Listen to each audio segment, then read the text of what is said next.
Shostakovich Symphony No. 11, titled The Year 1905, performed by Valery Gergiev and the Mariinsky Theater Orchestra.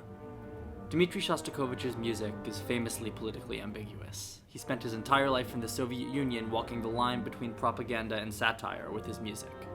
One day he would be praised by the government and given a country house, the next he would be denounced by them and have his income cut off. The 11th Symphony is a prime example of this ambiguity. The premiere was met with instant success in the Soviet Union, and it won him a Lenin Prize. It was Shostakovich's first triumph since being denounced by Central Committee Secretary Andrei Zhdanov 10 years prior. The symphony premiered in 1957 for the 40th anniversary of the October or Bolshevik Revolution, and Western critics largely dismissed the piece as a piece of Soviet propaganda. But the question to think about is, why did Shostakovich pick the failed 1905 revolution as the subject of a symphony commemorating the successful 1917 October Revolution? The 1905 revolution began on January 9th, or Bloody Sunday, when Tsar Nicholas II's army fired on unarmed pro-democracy anti-Tsarist demonstrators led by Father Georgy Gapon. Vladimir Lenin, the future head of the Soviet Union, called the 1905 revolution the great dress rehearsal for the October Revolution. It's an incredibly vivid moment in Russian history, yet it's possible that Shostakovich was thinking of a different failed revolution, one that had just happened as he wrote his 11th Symphony. The 1956 Hungarian Revolution began when pro-democracy, anti-communist student protesters were fired upon by the state security police, the Hungarian extension of the Soviet Union's secret police force. This led to a mass uprising and the fall of the Soviet government in Hungary. However, less than 2 weeks later, the Soviet Union sent tanks into Hungary, re-established the communist government, and executed the leaders of the revolution. Hungary remained under Soviet control until 1989. So back to the 11th Symphony. It was written to commemorate the revolution which established the Soviet government that had just suppressed the Hungarian Revolution. Why does Shostakovich pick the failed 1905 revolution as the subject of his symphony? To answer that, let's listen. This is the climax of the second movement. It's the moment on Bloody Sunday when the Tsar's army opens fire on the unarmed protesters.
It's incredibly intense music. How often do you hear a full percussion section solo?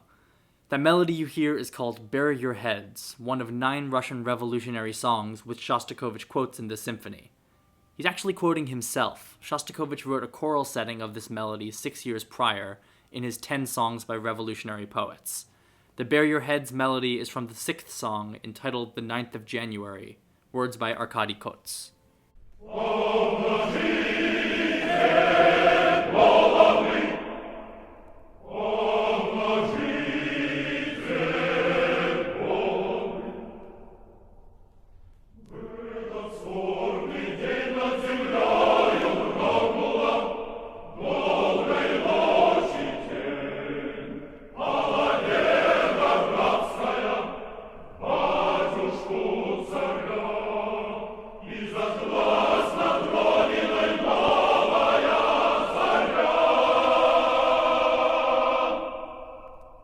He brings back this melody for the conclusion of the symphony.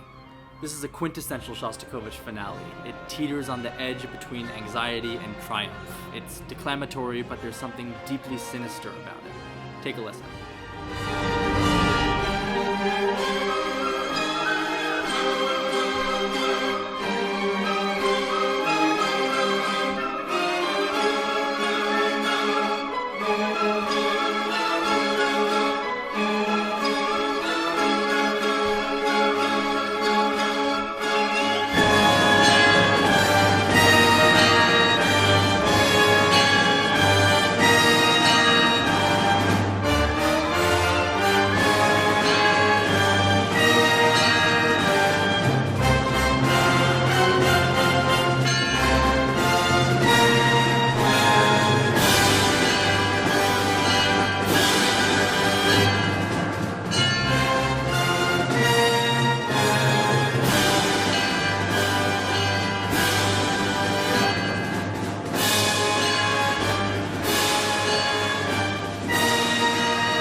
It's such a powerful, evocative ending to a truly cinematic symphony. I love this piece, it's so vivid, and frankly, it's really fun to perform. Check out a full recording, it's worth it.